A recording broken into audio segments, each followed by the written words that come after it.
Hey, I'm Sarah, and this is the Goddess in Training podcast. This isn't about being perfect or polished or having it all figured out. This is about what happens when you actually start listening to your body, your intuition, your patterns, your truth. I'm asking big questions and having real conversations, sometimes messy and sometimes magical, with people who've lived through it, grown through it, and still don't have all the answers.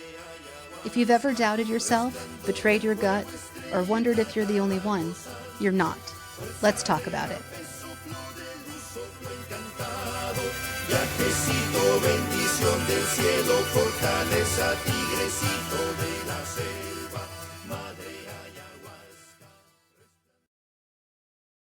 Welcome back to Goddess in Training. I'm Sarah, and today I'm joined by someone whose presence feels like a grounding force in the midst of so much collective change. Jen Marie Cliff is an intuitive healer, Reiki master, spiritual mentor, and former ICU and hospice nurse who now guides others through energy medicine, quantum healing, and feminine leadership. Her journey has taken her from the high-stress world of critical care into the expansive realms of ritual, consciousness, and healing, where science meets the sacred.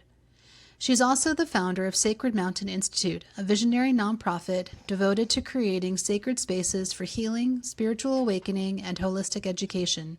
Through research, ritual, intuitive development, and regenerative living, Sacred Mountain Institute is building a future rooted in sustainability, sovereignty, and spiritual empowerment. Their mission is to be a beacon of transformation, bringing people together to learn, grow, and reconnect with the earth and with themselves. In this conversation, Jen and I explore the brutal and beautiful path of motherhood and intuitive entrepreneurship, what quantum healing really is and how it can shift our awareness across time and space, the role fear plays in our personal and collective disempowerment, and how to reclaim our inner authority, the spiritual energy of the Blue Ridge Mountains and the portals that live in the land, why healing can be complex and profoundly simple. We also talk about the rising wave of feminine leadership and how honoring both science and mystery might just be the path forward. Let's begin. Thanks again for joining us on Goddess in Training podcast. I am here today with my friend Jen Marie. Gosh, I just met Jen formally a few weeks ago, and the thing that stood out to me about Jen is she organized this beautiful, beautiful women's circle, and it was the most well thought out, intentional, beautiful event that I have been to in a really long time. And then after that, I saw Jen has 2 little kids and is running a business and has so much going on. I'm like, how is this woman able to put together this beautiful, beautiful lunch? I mean, there was like plates on the table and flowers. And let me tell you, it was just the most beautiful thing ever. So thank you, Jen, for opening up that space to me and to others in the community and to just create a space where we can all be together. I think that we're all feeling that need for community right now really intensely. And so thank you.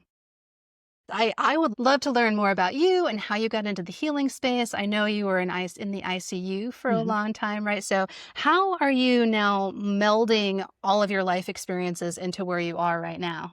That's a really good question. Well, what I'm learning is that a lot of the things that I do in my personal life actually interweave with my professional life, because what's perfect about this podcast is that my business delves into the divine feminine energy and really what does that represent? And to me, it's a lot of this mothering, this nurturing, and how I understand it from a professional standpoint. I utilize it in my personal life. And the motherhood journey, for me at least, has been so beautiful and brutal all at the same time. I'm sure you can completely understand that.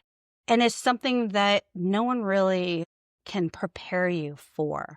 And I think the same thing with an entrepreneurial business, especially not just an entrepreneurial business, because it's not a common way to think about what a traditional business is. That's the whole point, right? We are veering off of a traditional path and we are becoming our own leaders. And then you have even the more niche part of entrepreneurship, which is holistic or intuitive business.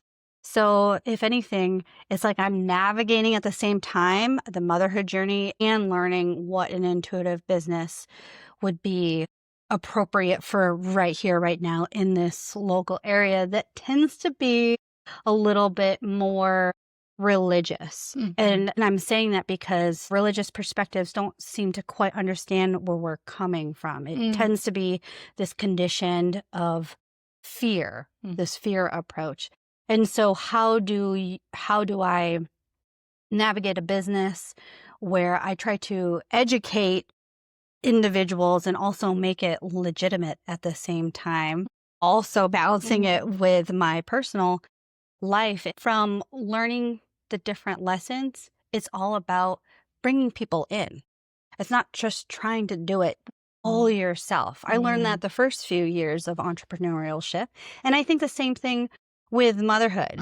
Like we don't, right, like we don't exactly live in a tribal culture, at least not yet, because we've been trained to be isolated. But what I'm gathering is at least surround yourself. It doesn't have to be with a ton of women, but the very few who you love and trust. And then they can be by your side whenever something challenging comes. And the same thing with the business side, like you bring people in who you love and trust, and they tend to be the same people, right? Because you're magnifying that out. A lot of the female entrepreneurs are mothers, and I feel really blessed to have those few who are going through the same thing. Because I have had a lot of single friends. They don't have kids. They don't understand it. And so they tend to kind of, it's a gross term, but slough off in your personal life because, you know, they have other things going on and we're busy with our family and professional lives. To say how I'm balancing it all, it's just partnering with the right people, finding the right friends who you can hang out with the limited amount of time. And it's that structure. Like, okay, here's the month. Where can I do my business at the optimal times, where I have the energy at the optimal times? And where can I lead with my family and be with them fully present? Because that's still a challenge for me, is being fully present with my family while also trying not to think about business stuff at the same time. Right. It's just because, you know, when you're an entrepreneur, you're constantly motivated and you constantly want to create, especially from this like a feminine standpoint. You just want to keep creating and keep connecting with people. And to me, like collaboration is essential with business, entrepreneur business. So I think it's just all of being mindful of what do I want to create in relationships and within business. And this whole divine feminine aspect is truly teaching me, I feel like, every single day to flow. Like I'm getting here, I had to flow even against the small challenges. And you just kind of have to have humor with it when it becomes a little bit too much, and just pull in the people that you love and trust, and they'll be there for you. I love that. Yeah. When I was in early motherhood, when my kids were little, I had no family nearby and, found some friends and moms groups and things.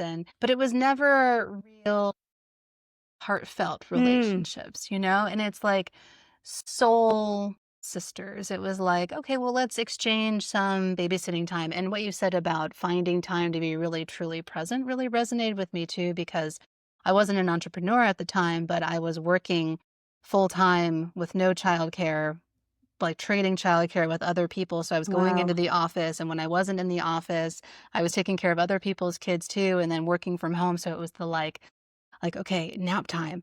I have hopefully an hour to sit down and get work done. And then, babies, they don't want to nap. So it's It like, never works out the way yeah, you want right. it. And so there was no flow whatsoever. It was all just survival. Yeah. It's really, really survival. And part of what I want to do in the world, and it sounds like what you want to do too, is like, we want to thrive. Yeah. We really want to thrive. And so talk a little bit about how you help people in your coaching practice. Okay.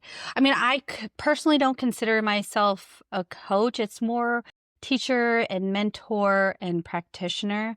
So, I mean, I'm evolving, as I mentioned before, with my sessions because I feel like I'm just coming back out of my hibernation stage. I've been taking about 2 years off from my own practice because, to be perfectly honest, like this postpartum has been brutal. It must be like the hormones and, I'm in my early 40s and just trying to bounce back from a mental, emotional, and physical standpoint. Like I'm still in that journey, and let alone spiritually. Yeah. So practice that I'm incorporating, there's some new aspects, some new tools. And one of them is the quantum codes. I'm having more understanding of the vibration. The quality of vibration is really essential to moving energy out of people's physical and energetic bodies. So I'm incorporating crystal bowls as well, along with the meditations that I did prior. I used to do a lot of shamanic journeying. I use intuitive messages as well if those clients are open to that. And most of the time, if they're coming to me, usually they are. And I will have to say, a lot of times when people come to me, it tends to be at a more desperate state because all other answers were not there. Right. And, and I'm fine with that. If you need to come to me for answers or approaches that maybe were not available for you and you need something different, absolutely. And so I come from a more scientific and spiritual perspective because to me, that is the present and the future of medicine. And medicine doesn't always have to be medical. Medicine, what I like to empower people, because that's the whole point, and specifically females, because I feel like I resonate way more of their journey, of course, than with men. But I'm open to anyone who wants to be available with what I come from. But medicine to me is you have everything. I'm just helping you remember what your own medicine means, what your own power means, what your own light and your own divinity means within you. That's all I am. I'm just an activator and a guide for the individual and to let them know like you are your own healer. I'm just more of like a conduit. I'm more of a model of like, this is what I believe medicine is, but also like take my approach, but also remember that you have your own ways of what medicine means to you. So I'm not just this is how it is. Anyone who says like, this is how it is, you should have there's a red flag. Right. So I have that energy healing. I have like some of the tools like the quantum drops and the sound bowls, but I've also would like to incorporate past life regression. I'm currently getting certified in QHHT, stands for Quantum Healing Hypnosis Technique by Dolores Cannon. Have you ever heard of it before? I haven't. It sounds fascinating. So her life, just I feel like a lot of healers, she did not expect to do hypnosis technique or hypnosis therapy. She was trained traditional in hypnosis therapy, and she just threw the techniques out of the window. She's like, this is bullshit. Like there's easier ways that I can reach clients besides just the traditional ways that seem like it would take hours and hours. Like where is the shortcut where people don't have to be here with me for hours and for many times? Could there be sessions where it would only have to take once? So she happened upon, over the many years of testing out this QHHT, and she's realizing she started tapping into the higher self. And so she has structured it in a way where past life of the individual was starting to narrate in the hypnosis session. Okay. So she, over thousands of sessions, she refined this technique, and now people from all over the world are getting certified with it. She passed in 2014. Her daughter, I believe Julia, has taken over it and continued and honored this way of certification, this technique. And not many people here in this area are certified in it. Just very few, probably a handful or less. So the way how it's structured is, you get into a deep hypnosis. As the practitioner, I'm just here. I'm just a guide. I make sure that everything is set and the client is comfortable. Yeah. And the whole time the client, let's say if you're the client, you're narrating. You are telling me everything. And I am just the person who sends all the questions. You become, as the practitioner, a master of questions. So it's like a podcast. So are you speaking the questions out loud? Yeah, and then the person is narrating out loud the whole time. And if you get the client into such a deep hypnosis where they actually step into that lifetime, forgetting at the moment in time who they are in the present, if you ask the right questions, like you will understand the time period that they're in. Premise of QHHT is the past life, because we have many, right? Some Right. are thousands, some are hundreds, depending on how old you are as a soul. The premise is that there's a reason why your higher self is picking this 1 to up to 3 past lives within the session. There's Mm. themes in that past life that need to be resolved in this present life. And then after narrating for about an hour of the 1 to 3 past lives, then you go right into what I think is the most interesting part, is talking directly to that person's higher self. Mm. And it's amazing because higher self isn't consistent in the person. It's all about who the person is translating that higher self. Right. And so some higher selves swear, Okay. others don't. Others are just more peaceful and flowy. Others are just more like, this is my higher self. Uh-huh. It just depends on the person. And I Yeah. just find it fascinating. And you, as a client, you come before the session even starts. You have some have 0 questions because they didn't know how to ask, and others Right. have up to 20 questions. What are the questions you've always wanted to know about yourself, about the universe? And then I ask them that. And then they, without hesitation, the higher self, if the higher self wants to answer, they answer. So they come with the questions. If they come with no questions, do you then use your own intuition and your own higher self to ask questions? I actually encourage them. Give me a handful of questions that you've ever wanted to know. I encourage them, like, let's say in childhood, if something happened, let's say an ET experience, they've always wanted to know, I feel like I've been abducted, or I've had this really weird situation and I never knew what happened. And because a lot of times when I ask those questions, like, I've completely forgot about that situation. Thank you for bringing that up. Those are the situations where, like, your higher self can answer and no one else can. So why not bring those topics up? That is fascinating. I'm excited to learn more about this. So how did you come across this? And actually my question is more about quantum. I don't even know how to say it. Like, tell me more about quantum. Is it energy fields? Is it when you say the word quantum, what does that actually mean? So when I think about the quantum, I think about this open field of space where there's actually no time. It is something where some people might use the term ether, because I also kind of interchange that as well.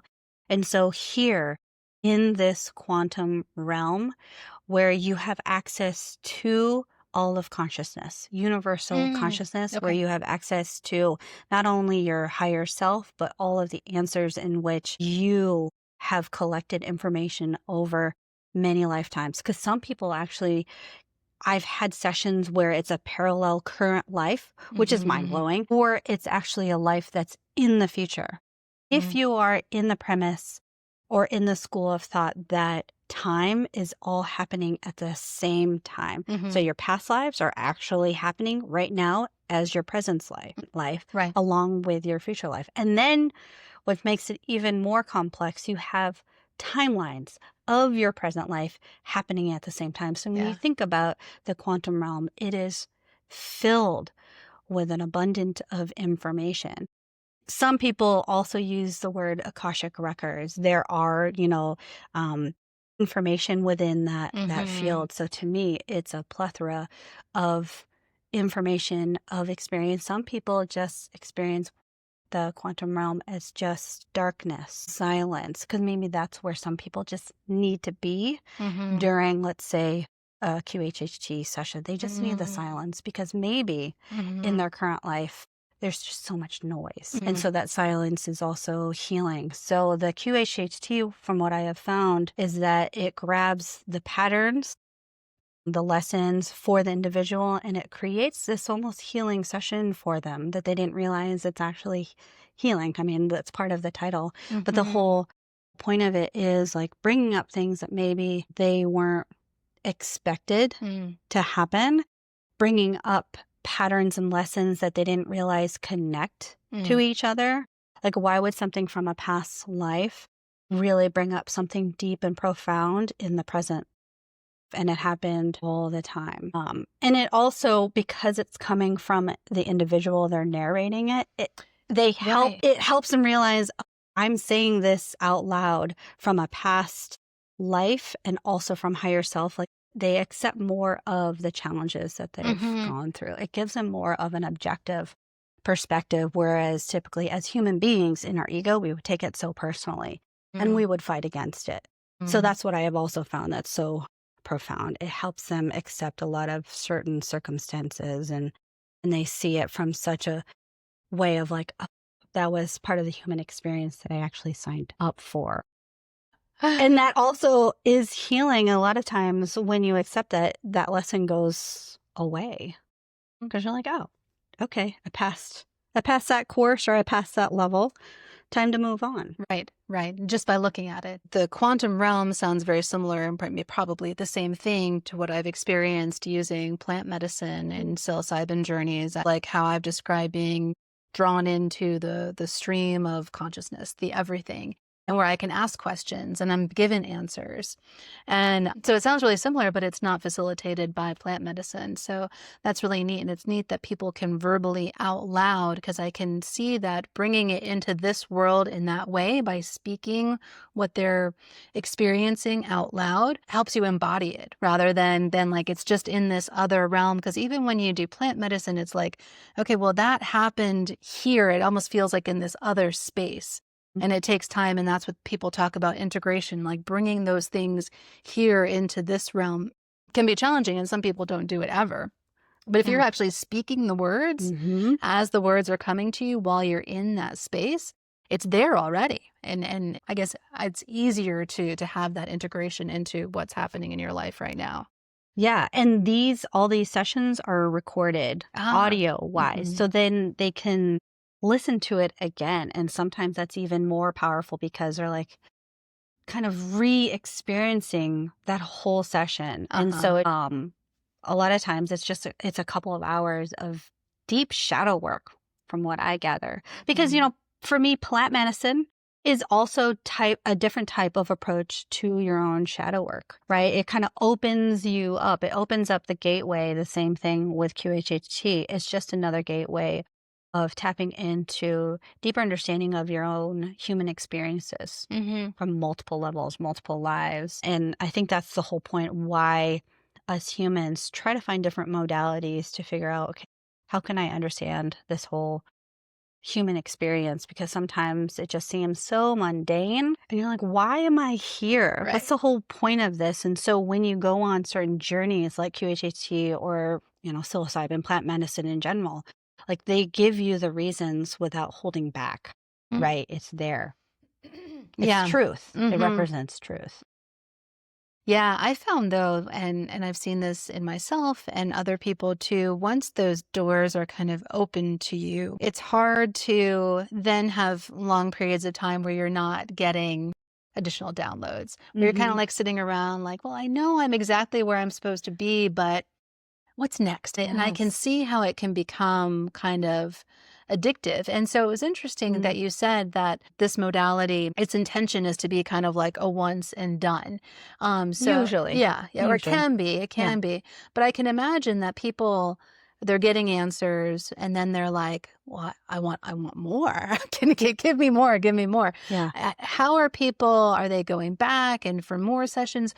Or are they learning how to, so this is part of my experience with plant medicine, is that I don't need the plant medicine. I can kind of access that realm whenever I want. And that is what I believe to be just kind of at a base level, deep intuitive knowing. I'm just in touch with my intuition all the time.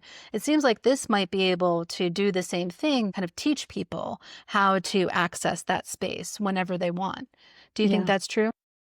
So far, because I'm not certified and they're just free practice sessions for me, I do get emails, people wanting to come back, which is totally understandable because it's not a typical session like Reiki now is more common. So I am open for that. And I think it just depends on the individual and what story comes out. Because what I will say about Dolores Cannon, she has written about 20 something books, and majority of it is through these techniques. Ah, And a lot of times it would be, let's say, if you ever heard of Jesus and the Essenes, it's a fascinating book. I'm not even done yet.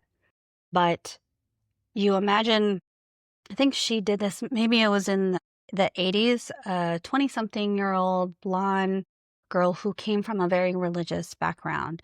And she was curious about this whole approach to HHT. I don't even know if she actually titled it at that moment in time. But this woman went in such a deep hypnosis that she became this male back in the time of Jesus.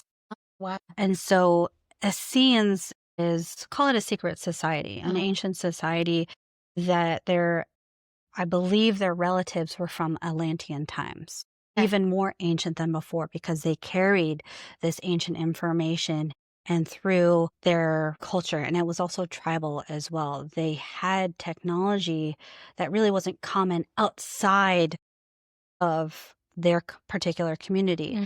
So this woman came back over and over again, probably for at least a year. And so they recorded her saying all of the experiences that this particular man had, especially the interactions with Jesus. What Dolores did was not only did she record and then transcribe over typewriter, but she Yeah. also, after each session, she would historically find what this woman was talking about So to actually dig in. verify, Mhm. is This was this before the internet too, so right? it must have been very time intensive. Right. And I think that's why Dolores Cannon was so respected in this, what I would think, unusual realm, is because she fact checked a lot of the things that, especially if she was able to fact check, right, Yeah. from a historical basis. She also did a lot of extraterrestrial Mm. past life regressions with individuals that she did not expect to have. If you look up Convoluted Universe, is a series. I think it's at least a 5-part series, really big books. And that is information translated from our star family. Mm. So she went from past life to also star family information. And it was up to the point where even government, and she documented this, government officials were coming into the QHHT sessions back in the day where she had multiple people in the same room besides just a one-on-one session. I think eventually it became more one-on-one session. But Mm. she used to do this when she used to travel and do expos and do talks. She would also have sessions. So she was a very busy woman where she traveled everywhere, Wow. drove around everywhere. She would drive hours away to have sessions because she would only do that with particular people because they told stories that were fascinating. And she wrote books about that. It's really fascinating. I want to go and dig in and Yeah. learn more about this. Yeah. And just the storytelling aspect of it too, the fact that she wrote everything down. Yeah, I would love to see these stories that people were channeling. That's what the word that was coming. It's Yeah. almost like channeling. Yeah. Um, have you gotten into like any of the science behind any of this? Not not really, and that's actually part of what I would like to do with Sacred Mountain Institute. Mm. We actually just started the idea of how do we start research at a simple, affordable level, and I literally just talked with one of the practitioners here who I share office space with. We literally just started talking about this before I met you. Is like, okay, how can we start to legitimize what we are doing here through science, through also utilizing simple, affordable instruments and see what kind of modalities can we prove that is working. Like if anyone knows anything about Dr. Joe Dispenza, he's been doing this for probably 20, 30 years through the modality of meditation and how that's changing their brain waves, but also it's encouraging people's full body to actually heal. So Mm. we are just at the beginning stage of trying to figure out, okay, what research do we want to do here in the local community to be able to back up some of the things that we're interested in doing. So just at the infancy space right now. That's exciting. Yeah. I Yeah. mean, that's the whole point why we're also called Sacred Mountain Institute. It's that whole balance between the feminine and the masculine, the scientific part, and then also the spiritual components. Because again, we believe that this is actual medicine Hmm. and not invasive Right. medicine. What are the ways that we can honor what our ancestors have been telling us the whole time? How can we prove, just like what Dr. Joe Dispenza, Bruce Lipton, and Greg Braden, all these pioneers have done is meshing in that science and spirituality. And so we want to be a part of that history as well, but we've got to start at the foundational level and start making partnerships with local, let's say, universities and other businesses where they want to be a part of it as well. So you'll probably start seeing this year that we're going to start putting out some research and people who want to volunteer and be a part of it.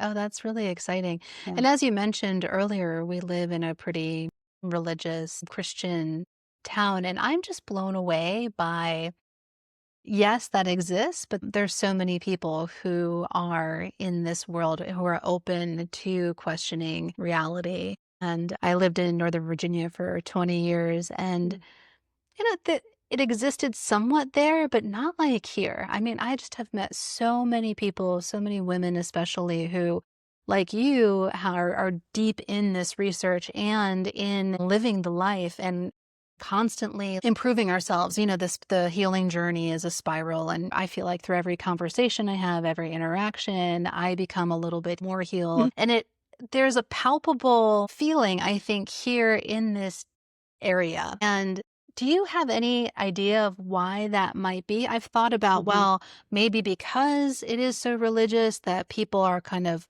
questioning that after living a life in kind of really conservative ways. I wonder if the mountains have something to do with it. Mhm. That the space really feels sacred in some way.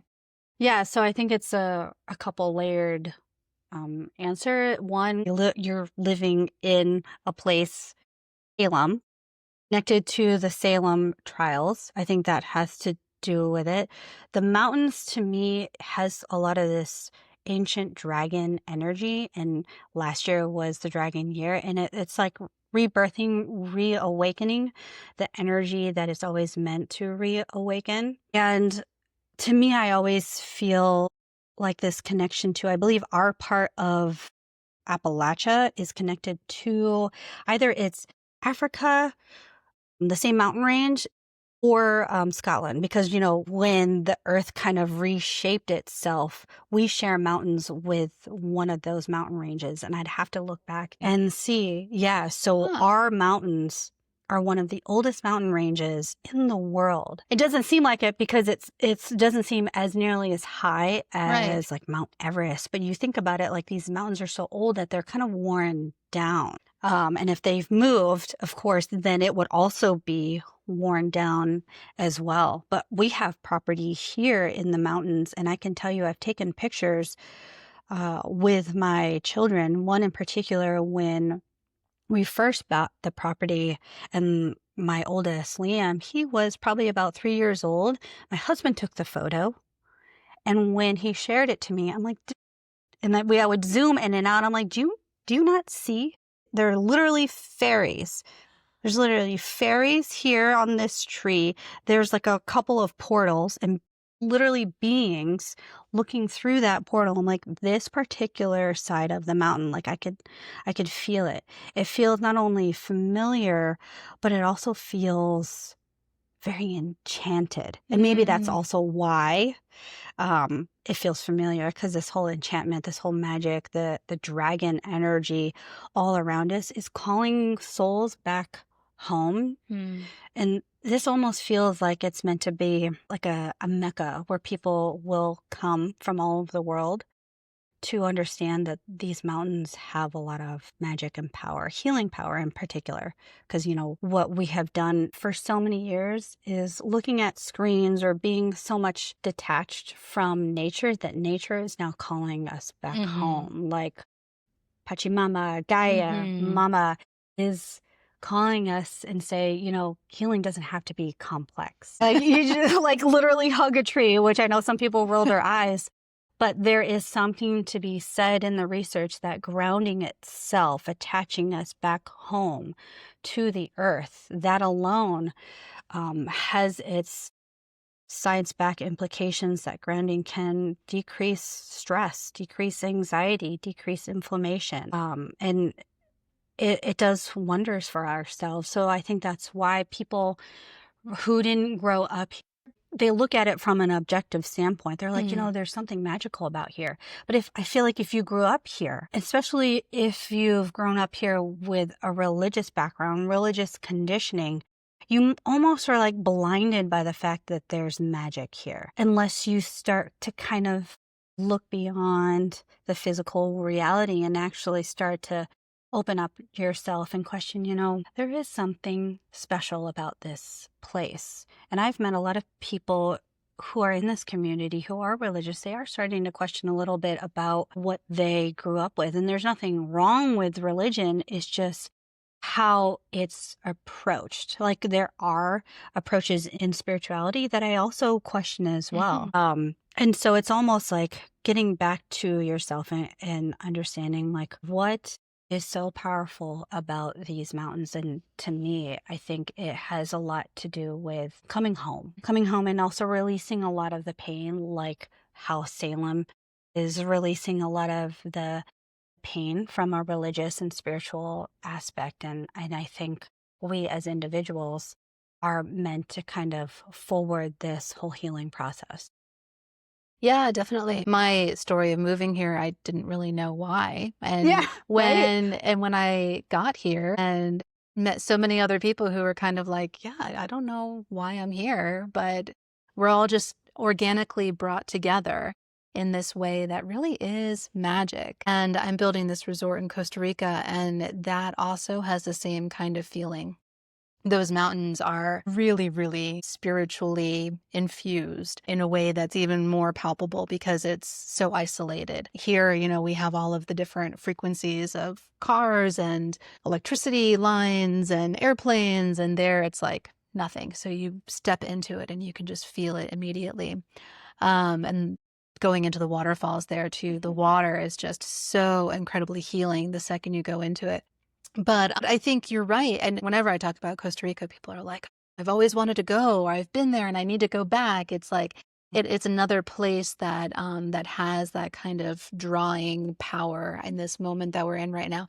And I've heard a lot of people who are drawn to the Colorado area too, in a Mm. way that those Yeah, mountains there. mountains, right? Yeah, yeah. It's so fascinating. And I would love to learn more about how different places on Earth match up with the chakras and the human body in a way Hmm. that, and there are different power centers. I think Egypt is one of them, and, England, where Stonehenge is another one. And they kind of feed into that ancient geometry. Again, I need to learn more about this because I can't speak very eloquently about it, but it's all things that are just so fascinating to me. And going back to what you said about healing can be really simple. I love that paradox of, the beginning of our conversation was about this like really heady, like quantum, using these big scientific words and talking about the science behind it. But in reality, it can be really simple. It can be very complex. It can be very simple. And I think different things resonate with different people.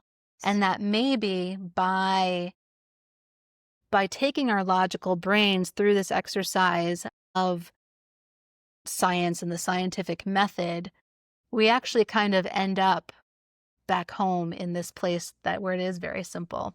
Yeah.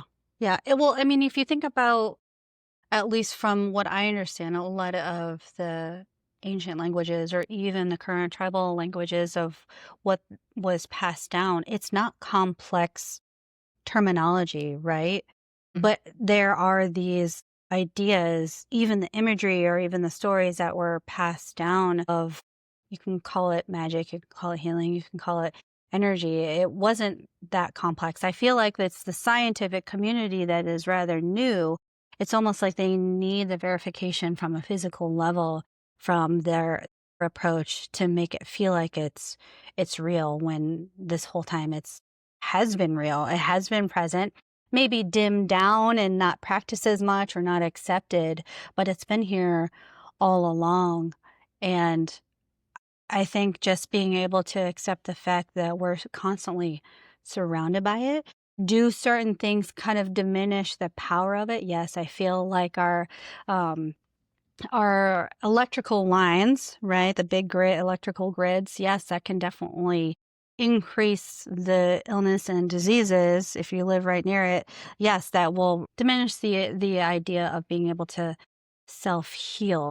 And the more you're closer to nature without all of that interruption, then yes, it's also you could feel it as a sensitive person. You're like, I'd rather be more in the woods. The more sensitive that you become, the more reclusive that people I see tend to be. And ironically, they're the individuals that actually are meant to stand out and help and be a part of the community. You just have to learn how to clear the vibes that are not meant to be there, learn to reground, and also protect yourself as well.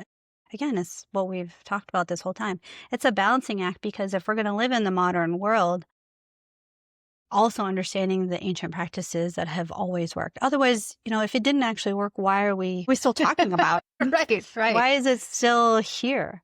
And to go back to the whole aspect of, why are certain mountain ranges so powerful and so drawing? So in the women's circle, I mentioned just very shortly Serpent Mound, which is an ancient site in Ohio, and I've been there twice. And it's a mound. It's not very big, but why would a mound capture so much power? The mound, the serpent of it has at the tail end, like the spiral, that sacred spiral that we see in so many different ancient cultures. And then you look at it, it's actually meant to have the chakra system as well. And it's purposely meant to, I believe it's the sunrise at summer solstice, to perfectly align at the very head. I'm not a crazy expert on it, but I can tell you from being there at summer solstice, not pregnant and pregnant, and also within, I think, even, was it a 3-year span in time, how people have come there to help heal it. Because the energy of it was broken for the longest time. It was messed with. And I think because a lot of people would dig in the mound for ancient artifacts. And so that also, the sacredness was broken. Yeah. But when I came back there the second time, also pregnant, the power of it was so palpable. I actually had to walk around, and it's not because I was just pregnant, but I had to walk around with my friends to help keep me grounded. And from an average person, it just looks like just a mound. It's nothing special. But if you look past that physical plane and you really open yourself up to the history, because I remember at the end of my walk the first time, there was this gust of wind and I was all by myself, and I had this simple download, and the serpent said, you were here. You were one of the originals that helped create this mound. And to this day, I'm like, it has given me goosebumps. Like, you've always been attached to this area. That's why you're drawn to this place. And so I think people who go back and walk there, they understand that they have some type of history with it as well. So something about the formation of mountains, the formation of mounds, it's something that we've done since the beginning of time. There's something to mountains that create this powerful energy. And maybe it's because we ourselves are the mountain. There's something that there's secrets in the mountain. Like sometimes when I go on journeys and I'm digging out information for myself, a lot of times it's in a cave with a bunch of scrolls. Everyone has different experience of what their own records look like. But to me, many times it's in a cave. because it's Mhm. protected, it's cooler, and then you kind of shine the light within the cave, and the cave sees endless amounts of information. So I think there's metaphorically, there's reasons why we seems to be so drawn to the Mhm. physical aspects of it. Mhm. I love that you're wearing serpent I earrings know, today too. right? I feel like time is collapsing and information is collapsing in this moment that we're in right now. And when you talk about the serpent and the chakras and the serpent mound, it is also connected to the double helix of DNA. And I just laugh so much at the scientific community that is perfectly okay accepting the double helix as complete fact. But yet these other things like chakras and energy are like harder to digest and harder to accept as fact. It's like the double helix is really difficult to kind of wrap your head around as something that is true. But yeah, just the way that there's this superiority around scientific fact, I think has really limited us. And I think we're in a time now where people are starting to expand their understanding of what science is and how science really is not that different than energy. Yeah. I think science is just another lens of looking at the world and trying to understand it, because from friends who are in the scientific community who are actually open and ethical about that approach, is that science is all about questioning, Right. right? And sometimes um sometimes the questioning stops, right? Just Mm-hmm. like anywhere else in any sector. Like what I find in talking with friends who are also religious, when you ask the questions, they start to get, and this is not everyone, certain people start to get defensive because they don't have the answers. And that's okay to not have the answers, whether if it's in the scientific community, in the religious community. It's all about saying, I don't know. And I think that's what's so kind of mysterious and interesting about understanding how to download information, is that you can get that information. It might not be from a scientific perspective, Mm-hmm. but there is learning through that. And I think that's why it's understanding your own spiritual journey. You understand that, I honestly do, is that you have all the answers. May not be the answer that some people like or translate it in a way that people don't understand, but it's there. Mm-hmm. It's absolutely there. I was reminded that my ex-husband, when I first met him, I grew up Methodist and he also grew up Methodist, but a very different version of Methodism than my family practiced. And I was a religion major in college, and so many conversations that I had just really triggered my mother-in-law in particular. And I distinctly remember her crying while we were talking about Harry Potter, and she thought Harry Oh, no. Potter was evil. And Goodness. I said, well, Jesus was called the Magi, and that's magic. And she Mhm. ran upstairs crying. Oh And my goodness. and she said frequently, like, too much knowledge is bad. And we were in college at the time, and I'm like, why are you paying for your son to go to college? Because that's all about knowledge, Right, right? Going to right, university, right. going to college, that's the whole point. You're taking the next Hmm. level up. Yeah, and she's evolved as time has gone on, from that space that she was in, and now Harry Potter's okay. But I think that at the root of so much of this, it's fear around the unknown. It's fear about not knowing. And I think it's when you shed that ego and shed fear that you can really open up to all of the different possibilities that there are in this world. And that's when you can really heal and learn. What role does Mhm. fear play in your life? Well, the thing about fear is that the more you fear, the more you become manipulated, the Mm. more you become under someone else's control. That's how Mhm. I've understood what fear is.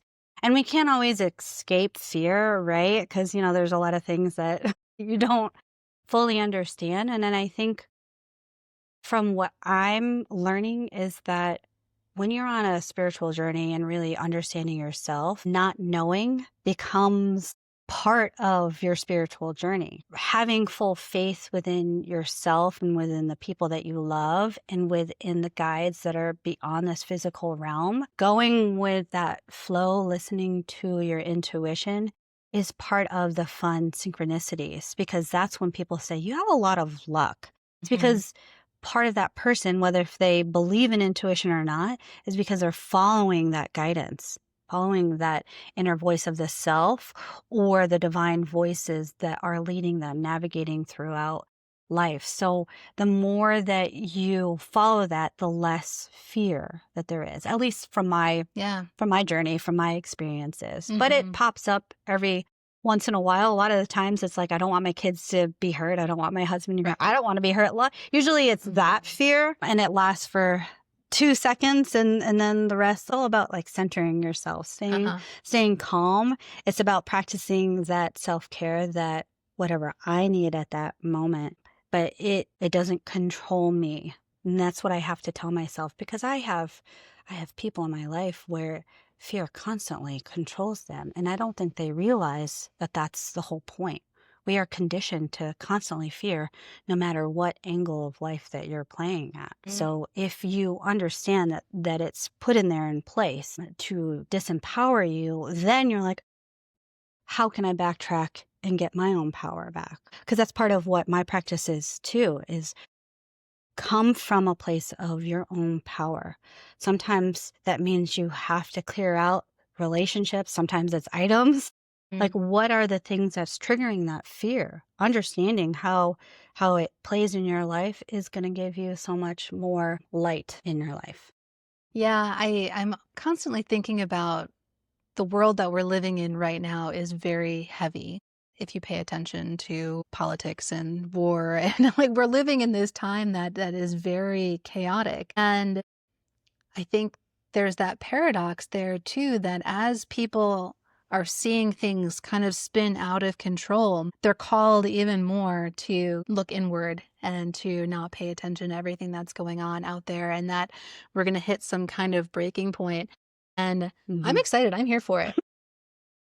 Well, you know, we've talked about the spiral several times. Like, we're in a vortex. So things are sloughing off. Things are being cleared out. Things have to come to the surface before it's fully released. That's how, in some ways, that's how I view what's going on the last several years, especially from at least living here, 2018. Things have kind of revved up to be a little bit chaotic.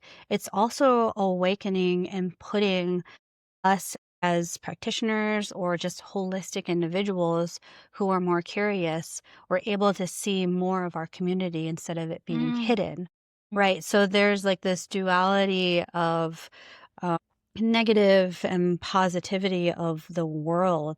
And, you know, the fear aspect, what are you choosing to see is also what you're choosing to experience. So if all you're going to see is negative, all you're going to base your philosophy is on fear, that's what the universe is going to be like. Okay, in an objective stance, if that's what you're seeing, if that's what you're thinking, then this is what we're going to keep giving you.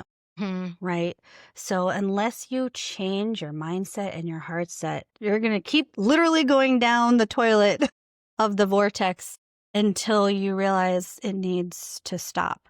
So vortexes can be a positive experience or it can be a negative experience. And everything in which we are experiencing is just a mirror back into us from an energetic standpoint. So if you look at all of the major chakras, they're all vortexes. If you look at all the minor chakras, they're also vortexes. So what do we want to live? How do we want to experience the changes of our lives, which is, to me, the vortexes? Yeah, and I think so much of my practice is also just giving people permission to turn away from those things. My daughter, I came home the other day and she was sobbing, looking at her TikTok because all of a sudden the algorithm had turned into World War III TikTok. And she's like, I don't know what happened. I'm just seeing all these videos, and my boyfriend and my brother, they're going to get drafted. And she was going down this whole rabbit hole. I'm like, baby, that is there to control you, literally. And it is your job to completely turn away from that. Because if you turn into that, it's just going to grow. It's going to grow even more, and you're going to get sucked down into that vortex. But you can also push against it and get pulled up into the light as well. Right, because that's propaganda to get us to believe that we're going to be in that realm of World War III Or we can even be the small percentage of human beings and say, I don't accept that reality for everybody. We're going to actually turn it into something more beautiful, more Yep. heartfelt. We're going to turn into more of this feminine leadership. And I don't just mean females. I mean, it's going to be more of a nurturing leadership, Exactly. a soft leadership that ties into strength, not weakness. So something that we as a species need so much, right? So I think we're constantly being tested, and unfortunately, children who are vulnerable or just vulnerable populations are easy to prey on, Yeah. right? And so it's our jobs as parents to be like, okay, let's take a step back, and how can we raise our beautiful little people into strong beings, into a community that's always just constantly putting out the chaos and the fear? How can we build them up? Like, that's a constant learning curve for me as well. So yeah, social media has its strengths, and it has so much negativity, its weaknesses as well. Yeah, I commend you for just trying to navigate that with teen years, because I'm not there yet.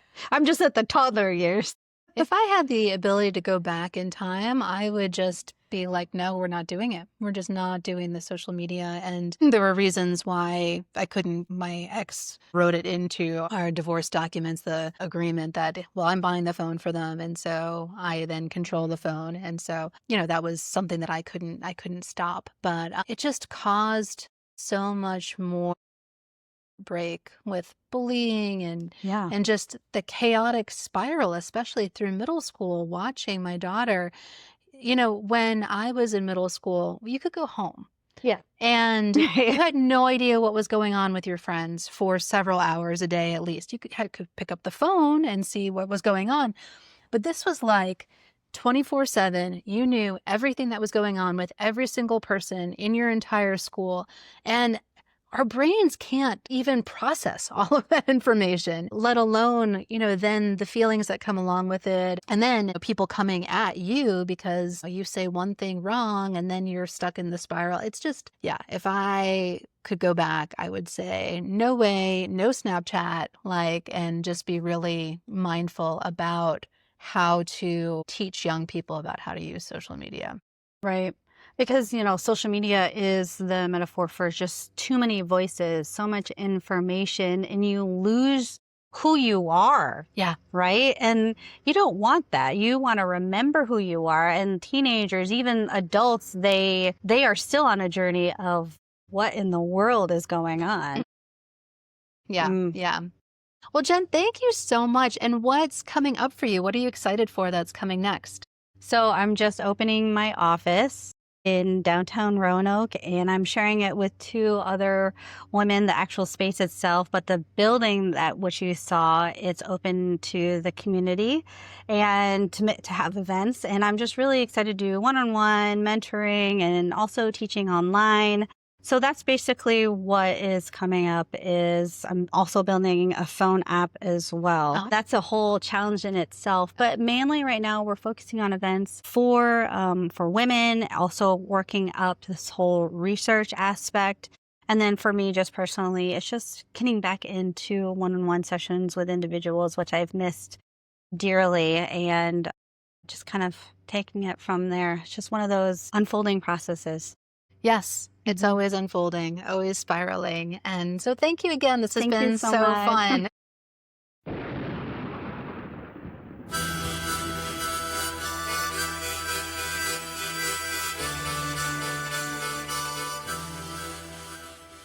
Thank you for tuning in to Goddess in Training. I hope something in this episode stirred your knowing or softened your heart. If it spoke to you, share it with someone who needs it, or leave a review or comment to help others find us. If you're watching on YouTube, please like this video and subscribe to the channel. If you want to hear more conversations like this, please consider supporting Goddess in Training on Patreon. For more tools and offerings to deepen your intuition practice, visit goddessintraining.online. You can also join the Scroll of Seshat on Substack for twice weekly stories of how I followed my intuition. The music for Goddess in Training is Madre Ayahuasca by Arkawa, and you can find more of his music in the link to his website in the show notes. Remember, your intuition is not a mystery, it's a memory. Keep listening. Resplandor de fuego, estrellita, tabaco santo, fuerza de rapel, soplo de luz, soplo encantado, viajecito, bendición del cielo, fortaleza, tigrecito de la selva, madre ayahuasca.